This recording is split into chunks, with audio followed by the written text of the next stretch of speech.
Assalamualaikum students, I hope you are doing great. Welcome back to another lecture which is lecture number 6 which is going to be plasma. Before starting lecture, I request you all please have a pen and notebook in your hands and start writing with me. Okay. Plasma. Plasma is the fourth state of matter. As first three states of matter are solid, liquid, gas and now the fourth one is the plasma.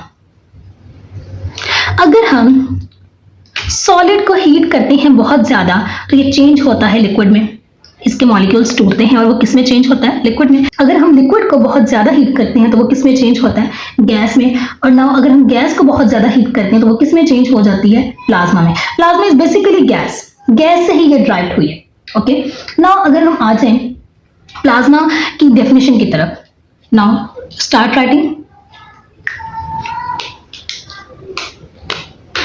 It is the fourth state of matter which consists of highly energetic. Highly energetic means इनमें बहुत ज्यादा energy होगी।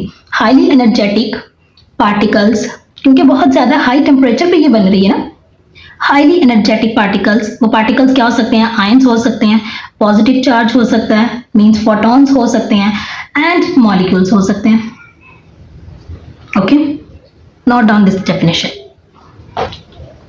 It is the fourth state of matter which consists of highly energetic particles, ions, positive charge, molecule. Highly energetic क्यों होंगे?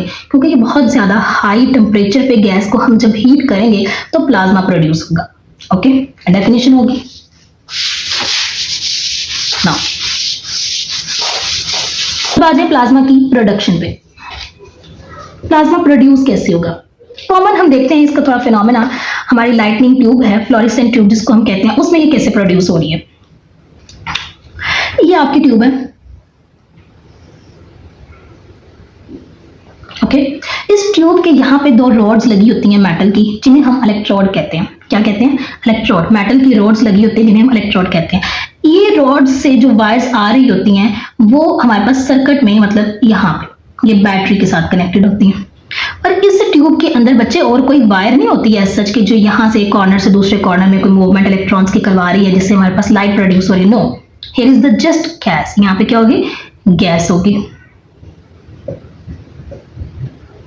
अब जब यहाँ से बैटरी ऑन की जाएगी और करंट प्रोड्यूस हो, अब जब यहाँ से बैटरी को स्विच ऑन किया जाएगा तो इलेक्ट्रिक करंट आएगा। तो इलेक्ट्रिक करंट के आने की वजह से, इलेक्ट्रिक करंट के आने की वजह से इलेक्ट्रिक डिस्चार्ज प्रोड्यूस होगा। क्या होगा? Electric discharge. अब इलेक्ट्रिक डिस्चार्ज कैसे प्रोड्यूस होगा वो समझिएगा। यहाँ पे गैस के एटम्स हैं, तो जब इलेक्ट्रिक करंट आएगा तो वो एक गैस का एटम कंसिडर कर लेंगे, एक गैस का एटम है और उसके यहाँ पे इलेक्ट्रॉन्स हैं। तो इस इलेक्ट्रिक करंट की वजह से ये जो एटम है अपने इलेक्ट्रॉन्स को क्या करेगा? लूज करेगा। क्या करेगा? लूज करेगा इलेक्ट्रॉन्स को। तो इलेक्ट्रॉन्स को जब ये लूज करेगा तो इस पे कौन सा चार्ज आएगा? पॉजिटिव चार्ज आ जाएगा। तो अब देखिए कि इस ट्यूब के अंदर नेगेटिव इलेक्ट्रॉन्स भी हैं और पॉजिटिव चार्ज वाले गैस एटम्स भी मौजूद हैं, ठीक है, और कुछ अदर न्यूट्रल मॉलिक्यूल्स भी मौजूद हैं, ठीक है। तो बेसिकली इलेक्ट्रिक डिस्चार्ज होगा क्या कि इलेक्ट्रिक करंट की मदद से हमने किसी गैस के एटम को एक्साइट करवाया। एक्साइट मींस कि उसमें से इलेक्ट्रॉन्स को लूज करवाए। तो इलेक्ट्रॉन्स जब यहाँ से लूज होंगे तो वो इसकी ट्यूब की वॉल्स के साथ जाके क्या करेंगे? स्ट्राइक करेंगे। तो इलेक्ट्रॉन्स के स्ट्राइक करने की वजह से यहाँ पे क्या होगा? ग्लो प्रोड्यूस होगा।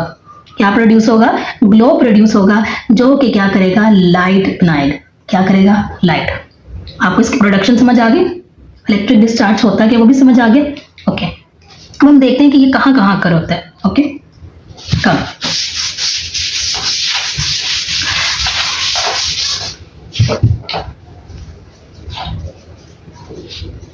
अकरेंस देखते हैं ये कहाँ का। अच्छा, आपकी पूरी यूनिवर्स के जो 99% लाइटनिंग प्रोड्यूस हो रही है, 99% of light in the universe, ठीक है,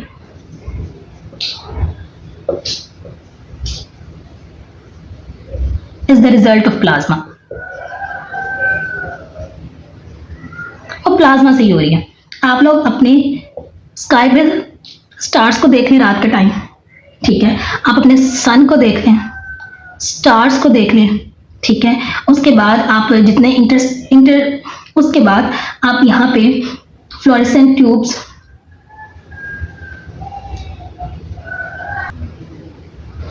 या थंडर लाइटनिंग जो प्रोड्यूस हो रही होती है, ओके। एंड देन आपके पास जो वेल्डिंग आर्क, जो वेल्डिंग वाली मशीनें होती हैं, जहाँ पे आपने कभी देखा हो कि वेल्डिंग वाली दुकानें और वहाँ पे एक उनके पास पीछे एक पाइप होता है और आगे उनका एक इंस्ट्रूमेंट होता है, वो मैं कुछ पिक्चर यहाँ पे अटैच करूंगी, आप लोगों ने लाजमी को देखनी, मैं एक्सप्लेन भी कर दूंगी, ठीक है। तो उन सब जगहों पे ये हमारे प्रोड्यूस हो रहे होते हैं, ठीक है। अब मैं वेल्डिंग आर्क की एक एग्जांपल यहाँ पे डिस्कस करूंगी, ठीक है। इन सब की एक एक पिक्चर मैं यहाँ पे अटैच करूंगी, ओके। तो वो आप लोगों ने लाजमी तौर पे देखनी है, ओके। अच्छा जी, उसके बाद आप आ जाए वेल्डिंग आर्क की तरफ। अब हमें पता है कि ये है कहाँ कहाँ, लेकिन वेल्डिंग आर्क में ये किस तरह से काम कर रही है मैं थोड़ा सा आपको शो करती हूँ, ओके, क्योंकि आपको समझ आ जाएगा। अच्छा जी, अब आ जाए वेल्डिंग आर्क पे। वेल्डिंग वाली अगर दुकानों पे जाए तो उनके पास एक वेल्डिंग प्लांट होता है, वो कुछ नहीं होता, पीछे एक सिलेंडर होता है, यहाँ बस एक पाइप अटैच किया होता है, यहाँ पे कोई बर्नर टाइप होता है, तो वो उसकी जो इस तरह से उसका होता है यूँ, उसकी मैं पिक्चर यहाँ पे अटैच करूंगी, आपने लाजमी देखनी है। तो यहाँ देखेंगे अगर मैं उसके पास ये 2 प्लेट्स ले जाती हूँ तो उसको मैं कहती हूँ कि जी इनको आप कर दें, आप इनको जोड़ दें, तो वो क्या करेगा, यहाँ पे इसकी रेस को ऐसे पास करेगा यहाँ पे, और यहाँ पे कोटिंग आ जाएगी। तो वो कोटिंग क्या हो गई, इन दोनों प्लेट्स को उसने क्या कर दिया, ज्वाइंट कर दिया, और यहाँ पे इसके रिजल्ट में जब वो ये सारा यूज करता है तो बहुत स्ट्रॉन्ग किस्म की लाइट प्रोड्यूस हो रही होती है, ओके। मैं यहाँ पे पूरा उसको अटैच करूंगी, आपने लाजमी देखना है, ओके। अब इसकी अकरेंस तो आप लोग को समझ आ गई। फर्स्ट वन इज द, हम देखें तो sun, stars, lightning, fluorescent tubes. अच्छा, then is the neon light. Neon lights आपने देखी है अक्सर, अब तो मेरा ख्याल है आप में से किसी के घर में भी मौजूद होंगी। नियॉन लाइट्स अगर हम देखें तो कुछ यूँ होगी, मतलब डिफरेंट लेटर्स हमने नियॉन लाइट से लिखे होते हैं। लेट्स अगर मैं प्लाज्मा लिखना चाहूँ नियॉन लाइट से तो कुछ यूँ लिखा होगा,